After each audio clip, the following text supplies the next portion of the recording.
Kif għall-ewwel darba wara l-pandemija nkiser kull rekord fit-turiżmu li laqa' pajjiżna, l-Awtorità Maltija tat-Turiżmu l-MTA ippreżentat bosta ċifri b'rabta ma' iżjed minn 3 miljun turist li ġew f'pajjiżna is-sena li għaddiet.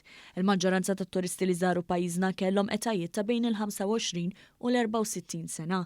Meta mqabbel mal-2019 l-akbar żidiet prominenti kienu fost it-turisti Taljani, Pollakki u Franċiżi.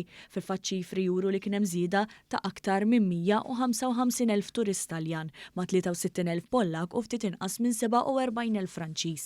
Iż-żieda sinifikanti ta' aktar minn 60% fost it-turisti Pollakki meta mqabbla mal-2019 tiġġustifika l-fatt li r-rotot mill-Polonja kienu l-aktar impenjati wkoll matul l-ewwel xahar ta' din is-sena.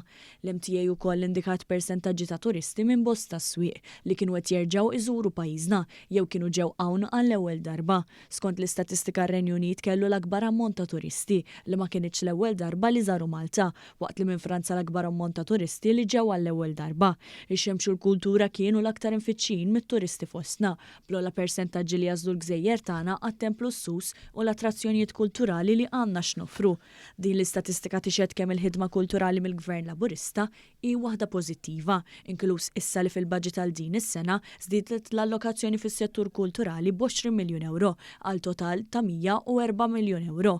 Minn barra jekk l-MTA saħħet il-kampanji tagħha barra minn xtutna permezz ta' Visit Malta, b'reklamar prominenti f'diversi bliet ewlenin bħal Milan, Madrid, Londra, Varsavja fuq l-Istazzjon Nazzjonali Amerikan CBS, fil-magażin popolari Vanity Fair u sponsorships bħal dik tat-tim Ingliż ta' Manchester United.